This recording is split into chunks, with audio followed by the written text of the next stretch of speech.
من فترة مش بعيدة مريت كده بتجربة صعبة جدًا في الشغل، لدرجة إن أنا دخلت المستشفى، وعلى أثر التجربة دي الدكتور قال لي: "يا عم أنت في إيه يا عم؟ أنت على الورق زي الحصان، في الحقيقة أنت بتموت، إيه الموضوع؟ إيه اللي بيحصل؟" قُلت له: "والله عندي شوية ضغط في الشغل، وشوية دوشة حواليّا، وشوية مش عارف إيه." فقال لي: "خلّي بالك إن ضغط الشغل والضغط النفسي عمومًا من السهل جدًا إن هو يتحول لمرض عضوي، وفي ناس بتموت، فإزاي نتعامل مع ضغط الشغل؟ إزاي نتعامل مع بيئة العمل السيئة؟ إزاي نتعامل مع حرق الأعصاب خصوصًا لو بتشتغل شغلانة زيي كمبرمج." فتعالوا نتكلم شوية.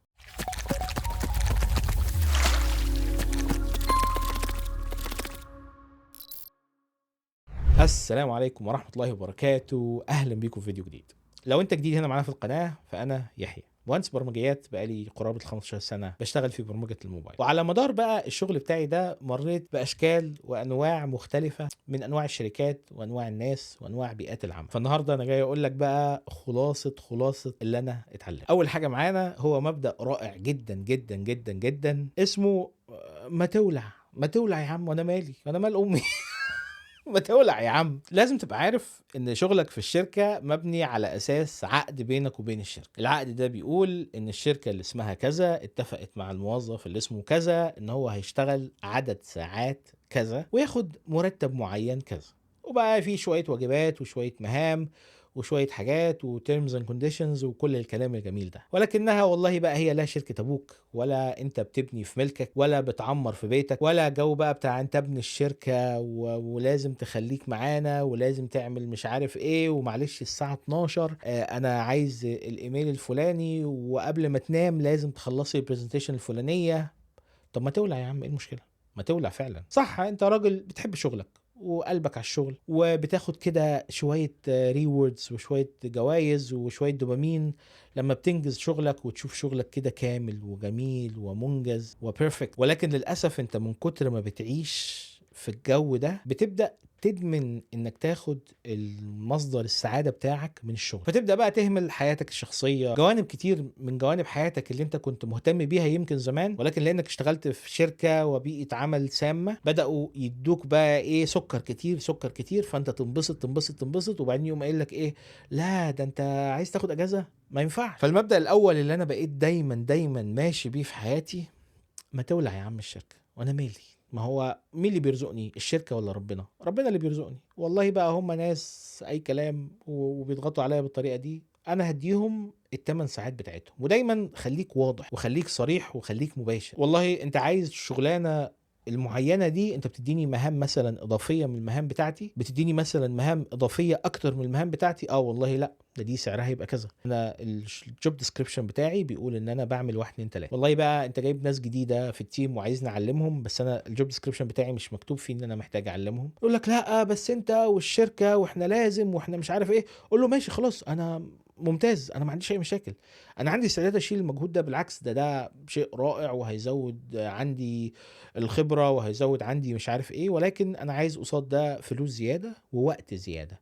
فانت ما تتوقعش مني ان انا هعمل نفس اللي انا كنت بعمله بالاضافه للمهام الاضافيه اللي انت اديتهاني النهارده او اديتهاني على مدار بقى السنه الجديده. ما تتوقعش ان انا هقوم بنفس الاداء بنفس المرتب بنفس الوقت، لا انا بقى المهام الاساسيه بتاعتي وقتها هيقل وهبدا اوظف بقيه الثمان ساعات في المهام اللي انت طلبتها مني. غير كده يبقى انا يا عم ايه شكرا وقول له ما تولى. الحاجه التانية ومن الحاجات المهمه جدا موضوع الكالندر او الرزنامه او مش عارف هي ترجمتها الحرفيه بالعربي برضو مش المهم. انك تحجز المواعيد بتاعتك. انا لما بروح شغل بقوم اعمل ايه، بقوم محدد انا هشتغل من كام لكام. مثلا انا هشتغل من 9 ل 5، من 9 ل 6، ادي كده كام ساعه، 9 10. بقوم حاجز كل ما قبل ده وبعد ده في الكالندر بتاعتي في الايميل بتاعي، محدش يقدر يبعت لي اي ميتنج ولا يحجز معايا وقت خلال الوقت. والساعه من 12 لواحدة ده هو وقت الغداء بتاعي، بقوم حاجزه لان ما يجيش واحد سئيل يقوم حاطط لك ميتنج الساعه 12 ونص او يحط لك ميتنج الساعه 1 الا ربع. طب ما ده الوقت اللي انا باخد فيه البريك بتاعتي، فانت ما تحطليش اي اجتماعات في المواعيد دي. وكمان ممكن تزود على ده، لان في بعض الشركات بتديك مثلا ساعه او ساعتين كل اسبوع عشان تطور نفسك،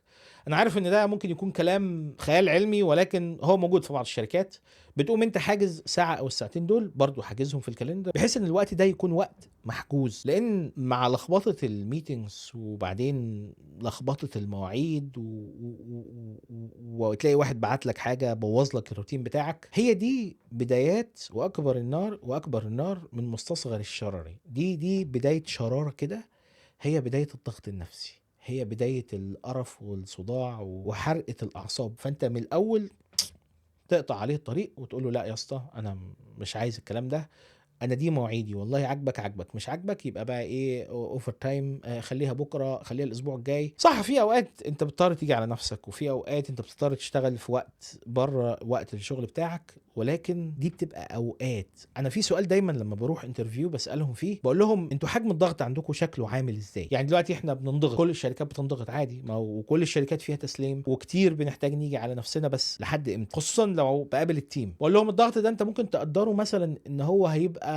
شهر في السنه، شهرين في السنه، 6 شهور في السنه. طبعا الموضوع لو تخطى 3 شهور في السنه، الصراحه بالنسبه لي انا بيبقى بالنسبه لي لا، بيبقى بناقص، لانك يعني جسمك هيرجع يحاسبك على الضغط اللي انت ضغطته عليه، هتتحرق، هتوصل للبيرن اوت بسهوله جدا. النقطه الثالثه يمكن احنا سبقنا واتكلمنا عنها، اللي هي ما تشيلش شيله غيرك. ما تشيلش شيله غيرك، ما تشتغلش شغل مش شغلك، ما تحبيش لحد عشان حاجه معينه، لان ده في الاخر هيبقى شغلك.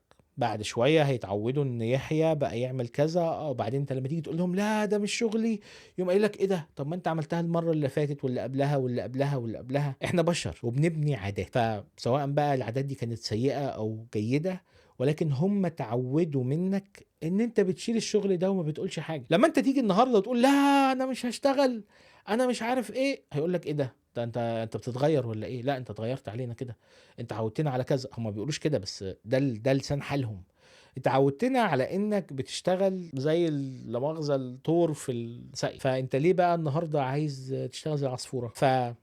ما تشيلش شيلة غيرك وما تضغطش على نفسك عشان خاطر. واي شغل اضافي لازم يبقى ليه حساب منفصل او حساب مختلف. النقطة اللي بعد كده نقطة انا بحبها شخصيا جدا جدا جدا، وتفرق قوي مع الناس الهاي اتشيفرز. خلي دايما التاسكات بتاعتك او المهام بتاعتك مرئية، يعني انت شايفها قدام عينيك. سواء بقى عندكم سيستم معين في الشغل بتاخدوا عليه التاسكات زي جيرا مثلا في السوفت وير، او اي برنامج تاني بتاخد عليه التاسكات، او حتى الجدول بتاع الشفتات اللي بيكون موجود على الحيطة، او حتى لو تستخدم اللي هي الورق اللي بيتلزق ده وتكتب عليه التاسكات بتاعتك.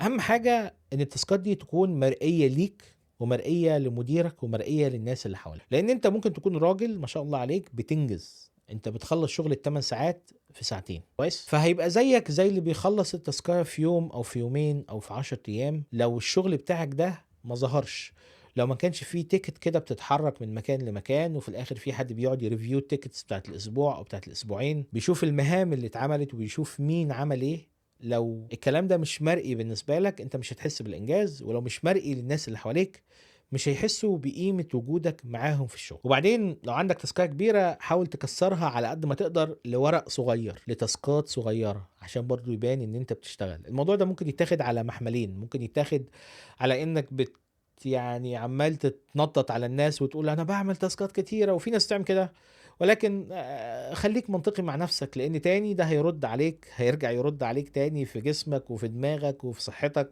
لان هتحس انك انجزت كتير كتير كتير كتير، خدت سكر كتير كتير كتير وانبسطت، وبعدين في الاخر هتلاقي فيش زي غزل البنات كده، انت ما عملتش حاجه. فخليك منطقي في انك لما تيجي تكسر التاسكات بتاعتك لتاسكات صغيره، ولكن ده هيساعدك في انك لما تيجي تقعد بقى مع مديرك في الريفيو السنوي او النص سنوي، في القعده اللي بتقعدوها عشان يقول لك مرتبك هيزيد كام، ساعتها بقى تقوم انت ايه طابع له التاسكات بتاعتك على مدار ال6 شهور، وتقول له والله بص شوف دي التاسكات بتاعتك، شوف انت عايز بقى ايه، هتديني 5%، هتديني. مدير بيبقى جاي مع 10% عايز يوزعهم على كل الموظفين، انت راجل بتشتغل، وعلى الناس اللي بتشتغل ما بتتكلمش كتير، ومش ألحن في القول، يعني مش هتقدر تثبت له، مش هتثبته كده واحنا قاعدين وتقول له ايه لا انا عايز زياده. فساعتها خلي شغلك هو اللي يتكلم عنك، التاسكات بتاعتك اللي انت عملتها على مدار الوقت اللي فات، هتقوم مطلعها وتقول له والله انا الفتره اللي فاتت دي عملت تاسكات قد كذا. وبعدين بقى الرائع جدا انك مثلا قعدت 6 شهور تعمل كذا، وقعدت في الريفيو واستخدمت التاسكات دي، وبعدين في الست شهور اللي بعدهم تقول له والله انا على مدار السنه دي عملت كذا وكذا، واحنا كان عندنا 1 2 3 4 وانا قدرت احل لكم مشاكل 1 2 3 4. الموضوع ده هيشيل من عليك ضغط جامد قوي بتاع ضغطة الميتنج والريفيو اللي بيحصل كل فتره، وهيقلل برضو من الضغط لانك هيخليك بتتكلم حتى لو انت مش متحدث جيد، لانك عندك اساس بني عليه طلبك للزياده. طيب لو بيئه العمل بقى بتاعتك، النقطه اللي بعدها، لو بيئه العمل بتاعتك ما بتديكش كل الكلام ده، انك ما فيش تاسكات وما فيش سيستم وما فيش طريقه وما فيش مش عارف ايه وما فيش مجال للتعلم وما بتساعدكش ودايما ضغطاك فانا في هذه اللحظه من الزمن احب اقول لك امشي، سيب الشغل. بس طبعا ما تسيبش الشغل غير لما يكون معاك شغل جديد، والعالم في هذه اللحظه من الوقت يعني الشغل فيه صعب في العالم كله، لان كل الحروب اللي دايره وكل الالام اللي احنا عايشين فيها، ولكن دور على شغل تاني. ولو انت حاسب حسبتك كويس، اوقات بيكون ان انت تسيب الشغل دلوقتي من غير بديل اكسب لك 1000 مرة من انك تقعد في الشغل. بس خلي ده خيارك الأول. يعني البيئة اللي مش هتساعدك وتطلع احسن ما فيك وتطلع اسوأ ما فيك وتخلي الاسوأ هو اللي دايما موجود وتخلي حالتك النفسية مش كويسة وتخليك مع الناس في البيت اخلاقك مش كويسة، دي بيئة تتساب لو هتدفع فيها. فدي نقطة لازم تركز فيها، ولازم تفكر كويس ان صحتك النفسية اهم من اي فلوس بتجيلك. ولكن حاول دور على شغل قبل ما تسيب الشغل. النقطة الأخيرة والأكثر أهمية هي انك لازم تراقب معيار الطاقة بتاعك، ترموميتر، الميتر بتاع الطاقة بتاعك ده لازم تراقبه. وعارف لما تبقى سايق العربية وعينك على عداد السرعة وعينك على عداد البنزين وتبقى عارف ده البنزين هيخلص، انا لازم اشوف البنزينه، وتبدا تخطط وتقول ده في بنزينه قريبه، ده انا مش عارف ايه، لا انا كده مش هلحق، طب انا ممكن اضغط شويه واخد البنزينه اللي في المخرج اللي بعده، وبعدين تقول لا طب انا افرض البنزين خلص. شوف كل الحسابات اللي انت بتحسبها على بنزين العربيه دي انا عايزك تفكر فيها وتحسبها على الطاقه بتاعتك. كل بني ادم مننا بيطلع وحدات معينه من الطاقه، سواء بقى الوحدات دي كتير او قليله مش ده اللي احنا عايزين نتكلم عنه. احنا بنتكلم على انه بيطلع وحدات معينه من الطاقه. الطاقه دي بتملى لك خزان الطاقه. عارف خزان الصريخ بتاع شركه المراويل المحدوده؟ اهو ده خزان الطاقه بتاعك. لازم تتعلم ازاي تشحن خزان الطاقة بتاعك ده وتملاه، ولازم يبقى عندك كده مؤشر او حاجة تنبهك ان اول ما الخزان ده ينزل على مستوى معين فانت اخلاقك بتبدأ تبوظ، بتبدأ تكون عاطفي اكتر من اللازم، بتبدأ تتصرف بعواطفك اكتر من بتتصرف بعقلك، بيبدأ يسوء الشخص الصغير اللي جواك، بيبدأ بقى يطلع بكل ما له علاقة بتروما الطفولة وكل الحاجات اللي كان نفسك تشتريها وما اشتريتهاش وانت صغير، وكل حاجة هتقوم طالعة اول ما الطاقة دي تخلص. حتى انت اوقات ممكن تستغرب تقول انا ازاي اتصرفت التصرف ده، انا مش كده، انا طول عمري بتعامل بصوره بروفيشنال وصوره احترافيه في الشغل، انا ازاي رديت على الايميل ده بالطريقه دي؟ فده بيكون مؤشر ان الخزان خلص وانك اشتغلت على الخزان الاضافي وخلص والعمليه كلها باظت. وفي اللحظه دي بنقوم واصلين بقى لمرحله البيرن اوت، تبدا تتحرق، تبدا بقى ايه، تشوف دكاتره نفسيين، تبقى محتاج ثيرابي، وبعدين تبدا تاخد ادويه وتبدا بص هو ايه، هو طريق صعب، بس ايه لما تقطع الطريق من اوله تخلي عندك طاقه ودايما انت طاقتك مشحونه هترتاح. طب ازاي اشحن طاقه؟ في ناس تشحن طاقتها بان هي بتقعد تتكلم مع اصحابها، اللي بيخرج اخر الليل ده يقعد على القهوه يتكلم مع اصحابه في الولا حاجه، ده في حد ذاته بيشحن طاقه. في ناس تاخد العربيه وتقعد تلف، في ناس بس ان هو يقعد بس كده قدام البحر، لو عايش في منطقه فيها بحر ده بالنسبه له بيملى له طاقه. محتاج تدور جوه نفسك على الحاجات اللي انت بتحب تعملها، الحاجات اللي انت بتعملها. اللي هو يحيى بيحب ايه يعمله عشان يحيى ينبسط، الحاجات اللي انت بتعملها لوحدك مش مع حد. يعني هي مش شرط تكون مرتبطه بحد، ممكن تكون مرتبطه بحد وده يبقى شيء يعني كويس، بس المهم يبقى في حاجات، او الاهم او الاساس ان يكون في حاجات انت بتعملها اصلا لوحدك. لان الشخص اللي انت بتعمل معاه الحاجات، صديقك اللي انت بتخرج معاه تقعد معاه على القهوه، افرض مش موجود، افرض ان انتوا سافرتوا وكل واحد في بلد وبقى في فرق توقيت ومش عارفين تتكلموا مع بعض. يعني انا بضحك لان انا عايش الموضوع ده.